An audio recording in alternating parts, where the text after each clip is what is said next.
तो Haryana land deal से जुड़े मनी लॉन्ड्रिंग के मामले में कांग्रेस सांसद प्रियंका गांधी वाड्रा के पति और बिजनेसमैन रॉबर्ट वाड्रा से ईडी की लगातार पूछताछ के बाद सियासत गर्मा गई है। वाड्रा से ईडी की पूछताछ के खिलाफ कांग्रेस कार्यकर्ताओं ने विरोध प्रदर्शन किया। ईडी ऑफिस में वाड्रा से पूछताछ करीब 2 घंटे तक चली, सवाल जवाब किए गए। इससे पहले मंगलवार को भी ईडी के अधिकारियों ने वाड्रा से करीब 6 घंटे तक पूछताछ की थी। वहीं ईडी की लगातार पूछताछ पर रॉबर्ट वाड्रा ने कहा कि हम निशाने पर हैं, हम किसी से डरते नहीं हैं, ये समय भी बदलेगा। तो बीजेपी ने रॉबर्ट वाड्रा पर निशाना साधते हुए कहा है कि कानून से ऊपर कोई भी नहीं है। बता दें कि रॉबर्ट वाड्रा पर आरोप है कि उनकी कंपनी ने फरवरी 2008 में गुड़गांव के शिकोपुर में 3.5 एकड़ जमीन 7.5 करोड़ रुपए में खरीदी। कमर्शियल लाइसेंस पाने के बाद कंपनी ने उसी प्रॉपर्टी को डीएलएफ को 58 करोड़ रुपए में बेच दिया था। इसी मामले में ईडी वाड्रा की कंपनी पर वित्तीय गड़बड़ी की जांच कर रही है। The land mafia, Robert Vadra,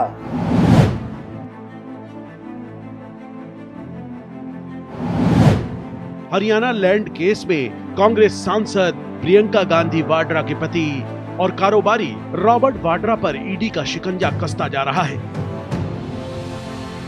इस पर सियासी घमासान भी शुरू हो गया है।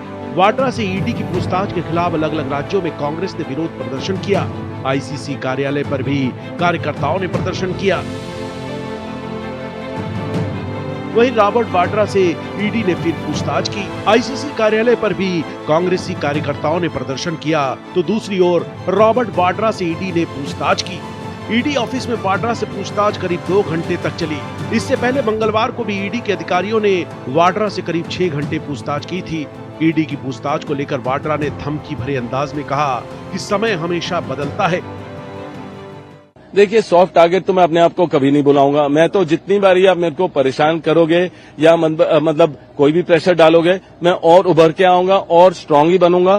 तो टारगेट हो या जो भी है, टारगेट है क्योंकि हम रेलेवेंट हैं, हम लोगों की बात रखते हैं, हम किसी से डरते नहीं है। हम हमेशा लोगों के लिए लड़ते रहेंगे और संसद में चाहे राहुल को रोका जाए या मुझे बाहर रोका जाए, हम तो लड़ते रहेंगे, सच्चाई के लिए लड़ते रहेंगे और लोगों के लिए लड़ते रहेंगे। तो टारगेट है हम जरूर, पर सॉफ्ट टारगेट नहीं है, हम हार्ड टारगेट है और हार्डर बनते रहेंगे। देखिए, मेरा ये सोच है कि समय बदलता रहता है, हमेशा समय बदलता रहता है। क्यों जो हमारे ऊपर बीत रही है या मतलब कि अगर हम जो झेल रहे हैं, ये समय भी बदलेगा तो हो सकता है उन लोगों को भी झेलना पड़े। वहीं बीजेपी ने रॉबर्ट वाड्रा पर निशाना साधा है। बीजेपी प्रवक्ता गौरव भाटिया ने वाड्रा को भूमाफिया बताया और कहा कि कानून से ऊपर कोई भी नहीं है। the land mafia, Robert Vadra, was summoned for interrogation by the Enforcement Directorate. This pertains to a land scam in Haryana when Congress was in power, and it is known as the Shikopur land scam. दरअसल land deal का ये मामला साल 2008 का है। उस वक्त हरियाणा सरकार ने रॉबर्ट वाड्रा की कंपनी को 2.7 एकड़ जमीन में कॉमर्शियल कॉलोनी बनाने की मंजूरी दी थी। आरोप है कि कॉलोनी बनाने की बजाय वाड्रा की company Skylight hospitality private limited ने ये जमीन साल 2020 में डीएलएफ यूनिवर्सल लिमिटेड नाम की कंपनी को 58 करोड़ रुपए में बेच दी। इसी सौदे में मनी लॉन्ड्रिंग केस की ईडी जांच कर रही है। Bureau report, Bharat express. आइए इस पर बातचीत करते हैं। डॉक्टर शिवानंद हुलियालकर, प्रवक्ता कांग्रेस, और एल.एन. राव साहब जो कि पूर्व डीसीपी हैं दिल्ली पुलिस के, साथ ही साथ वरिष्ठ अधिवक्ता भी हैं, दोनों भूमिकाओं में हैं। तो उनसे जांच पड़ताल और कानूनी प्रक्रिया जो इस मामले में चल रही, दोनों चीज़ें जानेंगे। राव साहब आपका स्वागत है, हुलियालकर साहब आपका बहुत बहुत स्वागत है। हुलियालकर साहब, शुरुआत तो इसी से क्योंकि मुझे जो एकदम से चुभा वो था बयान रॉबर्ट वाड्रा का कि आज हम पर जो बीत रही है, आज हम जो झेल रहे हैं, कल वक्त बदलेगा, हो सकता है कल उन्हें झेलना पड़े, कल उन पर बीतेगी। इसके क्या मायने हुए? ये वो राजनेता तो है नहीं, लेकिन क्या बयान देते देते ये बोल गए या वो समझ नहीं पा रहे हैं कि वो जो बोल रहे हैं उसके कितने गहरे मायने हो सकते हैं? Good evening Manoj sir, Tiwari sir और पैनलिस्ट को मैं बोलना चाहता हूं। अभी अहमदाबाद में अधिवेशन हुआ बहुत बड़ा, उसमें अभी हमने हमारा नेता राहुल गांधी जी ने, एलओपी ने, वह पार्लियामेंट हाउस में बोला गया कि हम गुजरात जीतेंगे, किसी भी हालत में हम जीतेंगे। गुजरात में हमने 2 दिन अधिवेशन हुआ, बैठक हुआ, CWC मीटिंग हुआ, मैं भी था। देखिए, नरेंद्र मोदी जी और अमित शाह जी डरे हुए हैं, उनका सच्चाई सामने आ रहा है। उन्होंने ट्रम्प का जो टैरिफ छुपाने के लिए, दिशाहीन करने के लिए, अभी नरेंद्र मोदी जी का रिटायरमेंट का टाइम आया हुआ है, इसलिए नागपुर आके चली गई है। थोड़ा प्रमोशन और थोड़ा टाइम मिलता है क्या? और टाइम नहीं मिला है, उनको निकलना तय हुआ है। दूसरी बात, वो दिशाहीन करने के लिए हमारा नेता राहुल गांधी जी, मेरी माँ सोनिया गांधी जी और रॉबर्ट वाड्रा साहब का 20 साल से इंक्वायरी चल रहा है। खुद खट्टर साहब ने क्लीन चिट दिया है 2019 में। पूरा जानकारी देने के बाद वही बार बार वही दोहराते हैं कि आपका नाम क्या, वही है, कुछ कहीं नहीं, हम इधर ही है। वो जानबूझ के बदनामी करने के लिए कांग्रेस उभर के बहुत टॉप में आ रहे हैं 2027 में। उत्तर प्रदेश, बिहार, गुजरात, जहां इलेक्शन होगा हम जीत के आ रहे हैं। दूसरी बात, माहौल कांग्रेस के बारे में बहुत अच्छा है। ये डैमेज करने का इन्होंने स्ट्रैटेजी किया है। अगर नरेंद्र मोदी जी या अमित शाह जी या निर्मला सीतारामन, ईडी का हम पूरा कोऑपरेट करें, रॉबर्ट वाड्रा साहब पूरा डॉक्यूमेंट 10 बार डॉक्टर दिया है। हुलियालकर, अब मेरे सवाल का जवाब, मैंने आपको बिल्कुल नहीं रोका, आपको जो दिल की बात बोलनी थी आपने बोल ली। अब मेरे सवाल का जवाब दीजिए। मेरे सवाल क्या पूछा था आप शायद भूल गए। मैं फिर बता देता हूं। रॉबर्ट वाड्रा आज बोल रहे हैं कि आज हम जो झेल रहे हैं, आज जो हम पर बीत रही है, आप जो कह रहे हैं वैसी ताकत नहीं दिखा रहे हैं, वो ये बता रहे हैं कि हम झेल रहे हैं, हम पर बीत रही है, मतलब बुरा समय चल रहा है हमारा। दूसरी बात यह है कि कल वक्त बदलेगा तो ये झेलेंगे, इन पर बीतेगी। ये क्या मतलब? डरे हुए तो और डराने की कोशिश कर रहे हैं, जैसा डरे हुए आप कह रहे हैं या राहुल जी कह रहे हैं, ये और डराने की कोशिश है, एक धमकी की तरह ना लिया जाए इसको। नहीं, धमकी वगैरह नहीं है, आप गलत ये मत लीजिए। देखिए, जो करेगा वो भुगतेगा। अगर नरेंद्र मोदी जी, अमित शाह जी का जो रिकॉर्ड आपको अच्छे से पता है, 10 साल में क्या क्या किया, पूरा हमारे पास विद डॉक्यूमेंट के साथ है। और कोई भी पहली लाइन आपकी भी बहुत इंपॉर्टेंट है, नहीं बोला है। जो करेगा वो भुगतेगा। अब ये सब पे लागू होनी चाहिए, चाहे रॉबर्ट वाड्रा जी हो, चाहे कोई भी हो, whosoever it is। नहीं, हम कहीं भी गलत नहीं है। 20 साल से इंक्वायरी कर रहे हैं, सब कुछ डॉक्यूमेंट्स हमने दिए है। जब बुलाते उसके तो ठीक है, वो प्रक्रिया चलने दीजिए। मैं तो वक्फ के मामले पर भी ये कह रहा था कि अल्टीमेटली हमारा कोर्ट जो है वो निष्पक्ष है, जांच एजेंसियों को अपने सबूत रखना है, अल्टीमेटली फैसला माननीय कोर्ट को करना है, भरोसा रखना चाहिए। इस पर कोई भी प्रदर्शन, कोई नाराजगी, कोई बयानबाजी, मुझे नहीं लगता कि इसका कोई बहुत महत्व बनता है, अनटिल एंड अनलेस पॉलिटिकल आपको गेन नहीं चाहिए उससे। नहीं प्रवीण जी, एक्चुअली क्या हुआ डॉक्टर साहब, कार्यकर्ता देखिए, सबको गुस्सा तो है। जानबूझ के श्रीमती सोनिया गांधी जी का, हमारा नेता राहुल गांधी जी का, रॉबर्ट वाड्रा जी कहीं ना कहीं डैमेज करने के लिए कहानी का घूम के प्रियंका गांधी जी का बदनाम करना। ये गांधी फैमिली, इनके पास एक ही है, महंगाई चरम पर है, उस बारे में बात नहीं कर रहे। महाराष्ट्र में लाड़की बहन योजना बंद हो गया, उस बारे में बात नहीं कर रहे। 2000 का नौकरी, 2 करोड़ नौकरी की बात नहीं कर रहे। जानबूझ के दिशाहीन करना, बदनाम करना स्ट्रैटेजी है। कार्यकर्ते जब आप जिस तरह से उन्होंने कानून का गलत फायदा उठा रहे, हम पूरा रोड पे उतरेंगे। मैं आपके 2 इंपॉर्टेंट पॉइंट इसमें समझाऊं। मैं राव साहब के पास जाना चाह रहा था, लेकिन महेश वर्मा जी जुड़ गए क्योंकि पॉलिटिकल बात चल रही। तो राव साहब, मुझे इजाजत दीजिए कि मैं जरा महेश जी से एक छोटा सा सवाल ले लूं इस पर। महेश सर, आपका भी स्वागत है। मुझे ये बताएं आप कि 2-3 पॉइंट जो हुलियालकर साहब के निकल कर आए, उनमें एक ये है कि इतना लंबा समय 20 साल से ये चल रहा है और इस पर खट्टर साहब ने क्लीन चिट दे दी है, और एक परिवार विशेष को क्योंकि पॉलिटिकली जो है हम ताकत में आ रहे हैं, इसलिए हमको बदनाम करने की बार बार साजिश की जा रही है, जानबूझकर कोशिश की जा रही। ये कांग्रेस के पॉइंट आए हैं अभी तक। आप इस मामले पर और क्या ऐड करना चाहेंगे इन सवालों के जवाब के साथ साथ? नहीं, कानूनी जानकारी के अभाव में वो ऐसा भूल गए, उनका दोष नहीं है।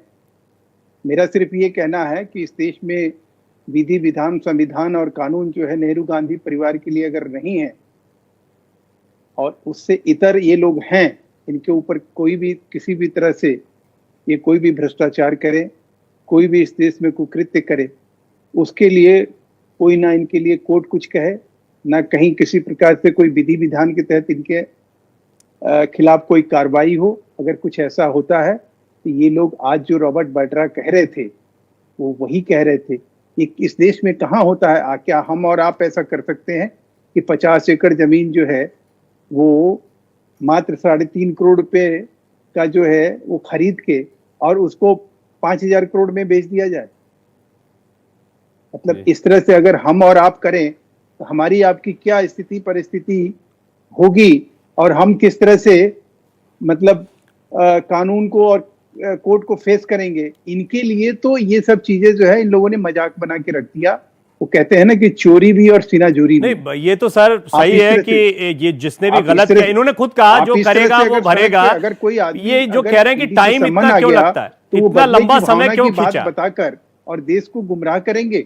इतना रॉबर्ट वाड्रा इस देश में है क्या जो कि वो अपने आप को इस तरह से, अगर वो नेहरू गांधी परिवार के दामाद नहीं होते तो क्या इसी तरह से बोल रहे होते? महेश जी, मैं आपके पास दोबारा आऊंगा, इस पर सवाल जवाब लूंगा, लेकिन देखिए कानूनी जानकारी का अभाव जो आपने बात कही, राव सर मुझे थोड़ा सा बताएं कि इस मामले को आपने स्टडी किया होगा और आप क्योंकि एक पुलिस अधिकारी के तौर पर इसके बारे में जानते भी हैं, तो थोड़ा सा बताएं कि मामला कहां स्टैंड कर रहा है कानूनी तौर पर। हुलियालकर साहब आऊंगा, एक बार थोड़ा समझ लेते हैं, एक ये भी पॉइंट आ जाए।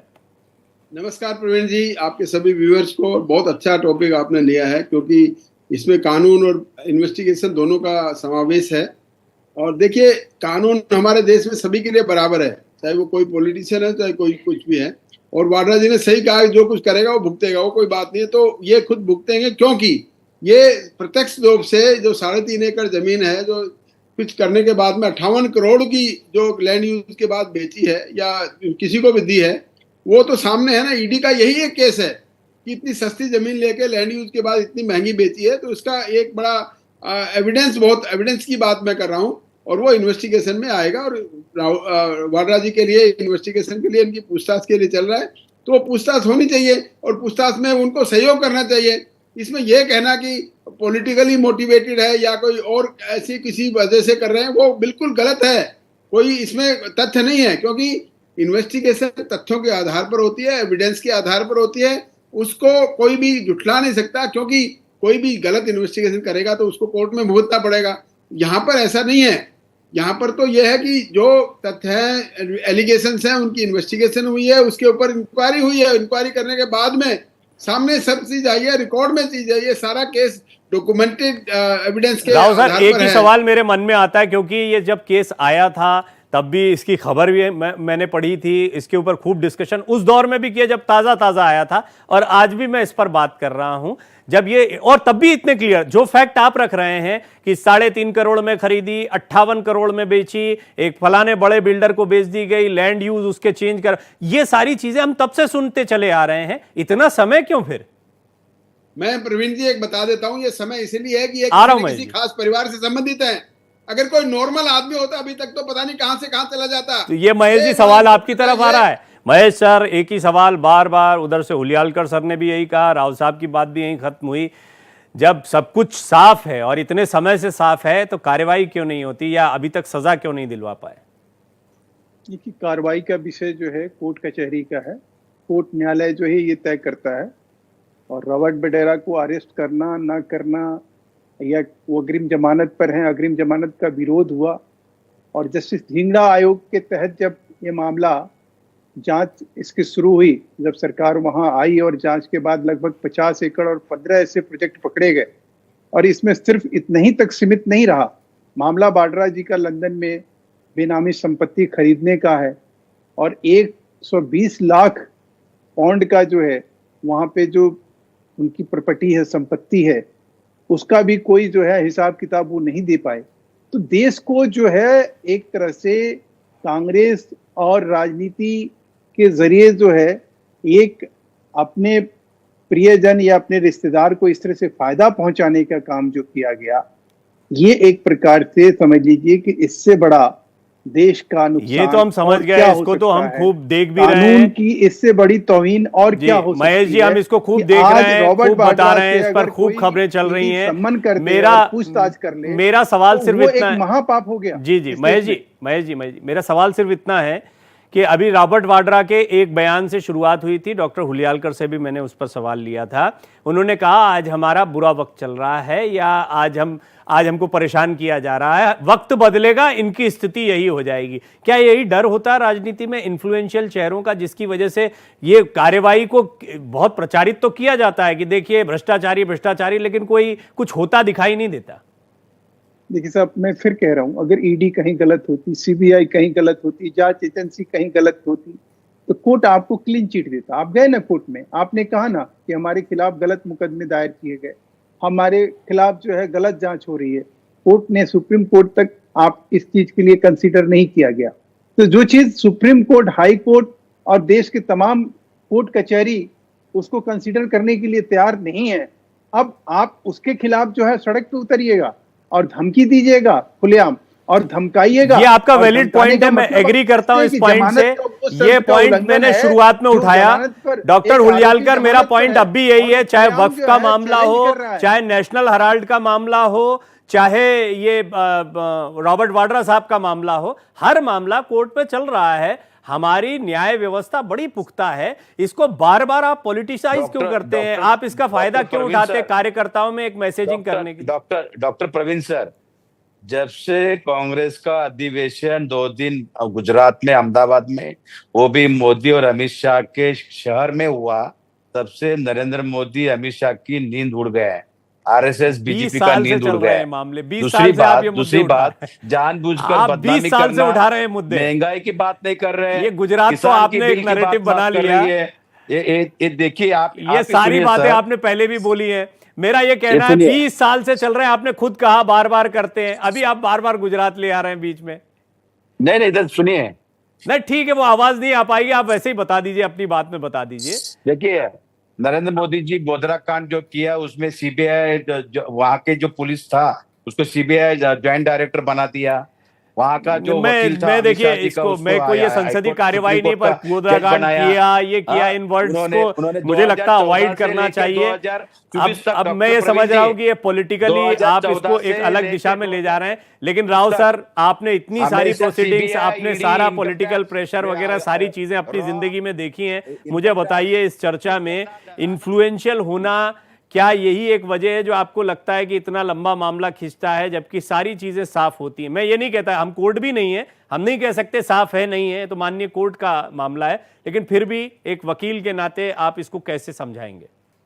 देखिए प्रवीण जी, मैं एक वकील और पूर्व पुलिस ऑफिसर के नाते मैं बता देता हूं कि इन्वेस्टिगेशन जब भी होती है तथ्यों के आधार पर होती है, एविडेंस के आधार पर। हवा में कुछ नहीं होता है। कोई इन्वेस्टिगेटिंग ऑफिसर कहे कि नहीं वाड्रा जी ने इतना कर दिया, वो कर, कुछ नहीं होता है, वो सब रिकॉर्ड में होता है और सारी की सारी इन्वेस्टिगेशन रिकॉर्ड के आधारित है। इसमें अमाउंट भी है, एरिया लैंड भी है, कितने में बेचा, कितने में खरीदा, सब बातें हैं। और साथ में एक बहुत बड़े ईमानदार जज थे जो एस.एन. ढींगड़ा साहब, उन्होंने इसकी इंक्वायरी करके रिपोर्ट दी है, वो रिपोर्ट भी इनके खिलाफ है। तो फिर एक इंडिपेंडेंट हाई कोर्ट जज जो है ढींगड़ा साहब, उन्होंने इंक्वायरी करी है, जो कि उनको इंक्वायरी एनमार्क की थी, और वो सरकार ने एक वैसे ईमानदार को ढूंढ के किया था कि इसमें कोई निष्पक्ष जांच होनी चाहिए, और वो निष्पक्ष इंक्वायरी करने के बाद उन्होंने अपनी रिपोर्ट पेश की है। उस रिपोर्ट में इनका पूरा इंडक्टमेंट है, तो इसमें कोई संदेह की बात ही नहीं होती। और फिर ये एलिगेशन लगाए कि सरकार ने ऐसा किया है, वो उसके लिए कर रहे हैं, ये बड़ी बेमानी बात है। इसमें हमें नहीं जाना चाहिए। कानून हमारे सबके लिए बराबर है। अगर किसी हाईली प्लेस्ड फैमिली के किसी आदमी ने अगर करप्शन किया तो उसके खिलाफ भी वही कार्रवाई होगी, एक आम आदमी के खिलाफ होती है। लेकिन यहाँ पर जो फर्क ये हुआ है कि ये हाईली प्लेस्ड हैं, इसलिए इनके खिलाफ करने में, कार्रवाई करने में डिले हो रही है, क्योंकि ये सब लोग जैसे अभी आज बता रहे हैं कि कांग्रेस के कार्यकर्ता बड़ा क्या कर देंगे, वो कर देंगे। ऐसा नहीं होना चाहिए, क्योंकि सरकार के साथ जो भी कोई भी क्रिमिनल एक्टिविटीज कोई भी करता है, चाहे कैसा भी पॉलिटिकल आदमी हो या कॉमन आदमी हो, सबके लिए कानून जब बराबर है तो कोई पॉलिटिकल अपने इन्फ्लुएंस को क्यों इस्तेमाल करता है। मैं तो ये समझता हूं कि ये जो वाड्रा जी हैं, ये अपनी कांग्रेस पार्टी के जो वर्कर्स हैं उनको यूज करके अपनी फेवर में करना चाहते हैं, लेकिन अभी कभी नहीं हो सकता, क्योंकि सच्चाई होती है, और इस सच्चाई के आधार पर जो भी कार्रवाई होगी वो न्यायसंगत होगी हमारे देश के कानून के डॉक्टर हुलियालकर ने बहुत बातें बड़ी शालीनता से, स्पष्टता से रखते हैं। डॉक्टर हुलियालकर, एक बात बोलिए, रॉबर्ट वाड्रा ने आपसे पूछ के या कांग्रेस कार्यकर्ताओं से पूछ के तो कुछ नहीं किया होगा, ये बात तो तय। आप इतना मर मानिए कि यदि अगर उन्होंने गलत किया है तो सजा होनी चाहिए, ये तो स्वीकार करिए। देखिए, डॉक्टर बाबा साहब अम्बेडकर संविधान के सबके एक समान है। नरेंद्र मोदी हो, अमित शाह हो, रॉबर्ट वाड्रा साहब हो, तो सबको इक्वल है, मैं मानता हूं। और कांग्रेस कार्यकर्ता रॉबर्ट वाड्रा साहब के लिए नहीं आया। मैं सोनिया गांधी जी, राहुल गांधी जी के जिस तरह से बदनामी कर रहे नरेंद्र मोदी सरकार, केंद्र सरकार जानबूझकर तकलीफ दे रहे, इस वजह से हम रास्ते पे उतरे हैं। और नेशनल हेराल्ड पर भी मैंने खूब बात करी थी, उसमें भी राव साहब की ये बात जो कि जांच एजेंसियों के पास में सारी चीजें होती है, लड़ने वाले हेराल्ड वो बात एक जैसी है। मैंने नेशनल हेराल्ड पे क्योंकि आज बात कर चुका हूं, बड़ी लंबी चर्चा कर चुका हूं। अभी ये वाला मुद्दा हमारे साथियों ने रॉबर्ट वाड्रा जी पर केंद्रित रखा है, इसलिए महेश जी कुछ कहना भी चाह रहे हैं, अब अंतिम दौर में भी चर्चा के। जी महेश जी, अपनी बात भी बोलिए। डॉक्टर प्रवीण जी, एक बात देखिए, मैं तो एक बार सुन लेते हैं डॉक्टर महेश जी को मैं बड़ी देर से सुन नहीं पाया, एक मिनट सुन लीजिए। डॉक्टर प्रवीण सर, देखिए, आज जो बात रॉबर्ट वडेरा जी ने सड़क पे एक सम्मान के ऊपर जो बात कही और जिस अंदाज में कही, मैं समझता हूं कि वो उनके जमानत की उस शर्तों का उल्लंघन है। किसी भी आरोपी को इस तरह से सड़क पे उतर के और इस तरह से धमकाना देश को, और इस तरह से बताना और जताना और इस तरह से जांच एजेंसी को खिलाफ बोलना, मैं समझता हूँ ये भी अपने आप में एक अपराध है। तो अब ये सवाल उठ खड़ा हुआ है कि रॉबर्ट वडेरा जी का जमानत जो है वो रद्द क्यों ना किया जाए, इस बेसिस पे कि वो जमानत पर इसलिए नहीं है कि उनको जो है कहीं ये छूट मिली हुई है कोर्ट से कि वो कहीं जांच एजेंसी को इस तरह से धमकाने या पॉलिटिकल पार्टी के नाते भारतीय जनता पार्टी को धमकाने का काम करे, सरकार को धमकाने का काम करे। ये छूट उनको जमानत की वजह से नहीं मिली है ना। तो अगर नहीं मिली है तो अगर वो ऐसा कर रहे हैं तो उनकी जमानत रद्द होनी चाहिए। दूसरी बात कि जिन चीजों का जिक्र हो रहा है, सवाल यह है कि आप कब तक, वो कहते हैं ना कि कब तक बकरे की माँ खैर मनाएगी। तो सवाल यह है कि अगर आपने भ्रष्टाचार नहीं किया है तो आप निश्चिंत रहिए, अगर भ्रष्टाचार आपने किया है तो आप इस प्रकार के जो सोच को लेकर चल रहे हैं कि हम कहीं सड़क को जाम करेंगे, हम सड़कों के ऊपर किया है वो भरेगा, ये बात तो डॉक्टर हुलियालकर ने भी शुरुआत में कही है। समय इतना ही था इस पर, लेकिन चर्चा मैं जानता हूं कि आगे भी बहुत चलती रहेगी। डॉक्टर हुलियालकर, आपका धन्यवाद। जी, आप कुछ कहना चाह रहे, कह दीजिए चलते चलते, नहीं तो वो बात आपकी देखिए 2014 से लेकर 2024 तक sir CBI, ED, income tax, Narendra Modi ji, Amit Shah ji misuse कर रहे हैं, आज भी मिस कर। ठीक, ये बात आप बोल चुके थे, ये आप बात बोल चुके, फिर भी प्रवक्ता के नाते आपने एक बार फिर इस पॉइंट को रख दिया। एल.एन. राव सर, आपका धन्यवाद। हुलियालकर जी, आपका धन्यवाद। महेश सर, आपका बहुत बहुत धन्यवाद। बने रहिए भारत एक्सप्रेस के साथ, खबरें जारी हैं।